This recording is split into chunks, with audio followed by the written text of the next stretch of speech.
Rochambeau here with a new video. I want to talk about life with a traumatic brain injury and the struggles and misery that comes along with it, and why I've been doing drugs so much for the past few years.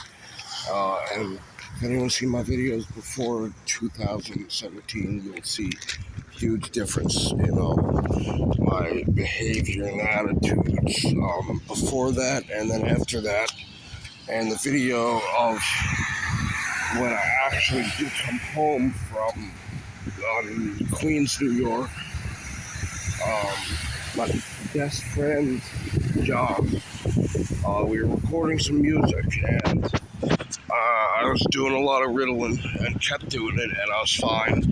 But he hid it. He hid my medication. Said my house, my rules, my drugs. My house, my drugs. So I'll take however many of these pills I want to, and you will not say a damn thing, or I'll kill you, he said. So then he said that ain't gonna work. I tried to get my shit back, and he tried to kill me.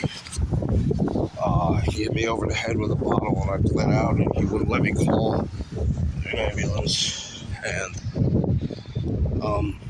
that ruined my life. He's dead now, which he deserves to be. He was a shitty person, and I'm glad he's dead. I used to be sad that he was dead, but he mistreated his parents, and he mistreated me, and he mistreated women, and I am so glad he's dead, because he was never, he didn't deserve being on this planet at all. He was nice parents, because the look on his father's face when he came through the door, somebody bleeding out and dying on the ground, was just horrendous, I heard. And John, of course, laughed at it. Traumatic brain injury. Yes, I went straight home. They did not properly, they didn't scan my brain to realize how bad off I was, and they didn't give me fucking hyperbaric oxygen either. They just sent me home. They didn't care at all. And because of them, I'm now damaged for the rest of my life, and I don't know if I can ever live again. That's the reason I do so many drugs, because my frontal lobe, my left frontal lobe was damaged, and the right side of my body's been weak ever since. But I've been trying to block it out. My impulse control totally disappeared. My happiness in life, my innocence was taken away. My joy was taken away. I do not feel anything positive without drugs, and I can't get out of bed any day without drugs. So honestly, if there was a shelter, I wouldn't be. I'm on drugs, medication that could be fucking construed as being on drugs. But with chronic fatigue, I can't get out of bed. Akinetic mutism, I can't speak, and I won't even get out of bed to urinate or get water either. I'm so thirsty, or my bladder hurts so much, I would literally piss the bed and not drink water, and that happens a lot. That's part of the reason why my mom wouldn't let me live there anymore, and why I kept using spice, and why I kept using other drugs. Someone commented on one of my videos saying, do you feel like you're permanently brain damaged from butane, spice, starter fluid, and duster? And then really, really, really brought back the truth that I'm brain damaged and I'll never be the same for the rest of my life, and that really upset me. I would have liked to not have seen that comment, and now I'm just going to remember that I'm brain damaged forever, and keep remembering that forever this time, probably, because I had blocked it out, and I made myself repress the memories, and I was doing a very good job of it. So I saw that comment, I literally had flashbacks, paralysis, and then I started sleepwalking last night because I was so out of it, I couldn't take it. It was just too much. And before 2017, I was doing very good that year. I was doing very well before any year. 2015 through 2017 were the best years of my life. Man, they were good. I was 15 through 18. Those were the best years of my life until I was brain damaged with the bottom of my head. 2018 was the worst year of my life. My mom forced me to go to South Florida for rehab to get off methadone, being forced to, and ruining my life again because I almost died many times. It was the first time I've had deadly or lethal grabbed on my house, a kidney failure because I inhaled water after a suicide attempt on fucking loperamide. I tried to die and took Benstrix too, and I really wanted to die back then. I wish I kind of would have. Not because I was suicide now. I never wanted to commit suicide. I just being in Florida and being away from my family. They didn't care about me. They pushed me over to Florida, and the hospital called them saying I was on life support, and they never, they didn't come down to Florida to visit me. They didn't call me on the phone, so they didn't care. They literally just was gonna let me just die. And I woke up so scared and confused and lost. They could have, helped me remember who I am and what I am. But I was so confused. I thought I was dying of corona, and then I was quarantined and shit. But anyway, drugs used to make me feel good. Now all they do and did was make me feel somewhat normal, but not even close. But they allow me to feel pleasure in a very, very, very small way, in a very, very minor way. Because without them, I'm just dead inside.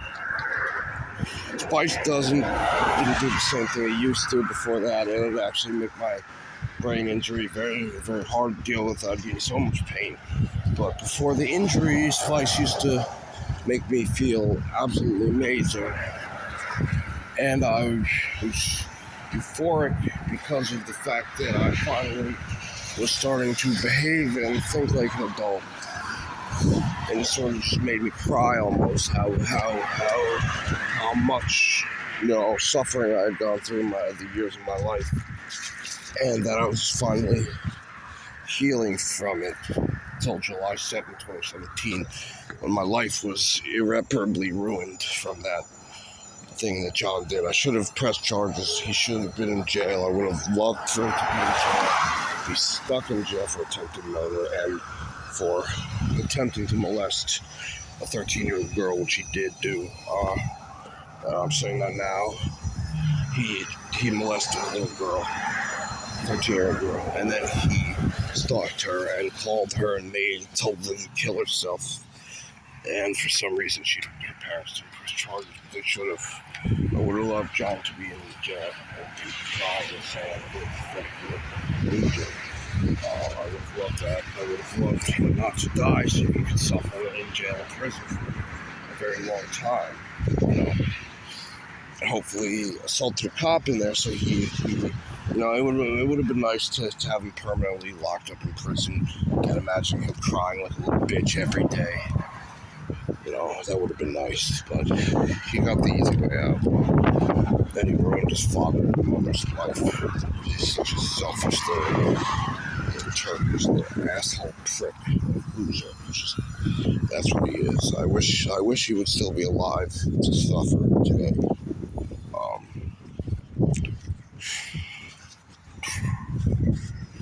What is my life like? Don't feel much emotions as I used to. I get very confused. My intelligence is suffering. And last night I was sleepwalking and I was going to call the cops on me again, but I didn't go to jail. They're going to tell one of the fucking, I don't know if the cops were called on me. That might have been a hallucination. So I took baclofen and, any drug that I really take that used to make me feel fine and great, like Phenibut. That just makes me fucking confused and unable to walk or talk. And, I'll never heal. So, if I could cry, I would be crying every day of my life. Also, another thing, I'm done with Christina permanently. she was using me, taking advantage of me, and ruining my life, and I didn't realize that, and I somehow let her latch onto me like a like a parasite. And then she had the fucking gall to continue to lie about me, saying that she didn't block my number, even though every time I tried to call her, it went straight to voicemail. And when I called her on someone else's phone, she picked up right away and still trying to lie, saying that she was, that I was the creep. And she went back to her husband, ex-husband, who apparently raped her 2-month child, and she requested to move out of being living with me. She was drunk and she let a dog run ragged, and I insulted her about it and said she was, selfish. Then a bunch of other people said that I was the fucked up one and that she should leave me. Well, I'm leaving her. I don't want to think about her for the rest of my life, but I will. I will think about her like a bottom feeder. Because she fucking has been ghosting me for weeks. And she said she was going to love me forever. Yeah, well, what a lie that was. And everyone was telling me she went back with Jack. And I didn't listen. I didn't listen to everyone else but her. I thought she was the one, and I loved her, and I still love her, but if it seems like I'm being rude or selfish or abusive towards her for saying that we're done, but it's the thing, because when I was in jail, she went out with some other dude, Butch, and twice she spilled my Phenibut and spilled my fucking pills, and for some reason she was shocked and surprised that I was freaking out at her. Yeah, well, because she spilled my pills last time, she requested to move out. And from that point, she's humiliating me, degrading me from just leaving, requested to just move back to this place she told me she hated. She's still living there.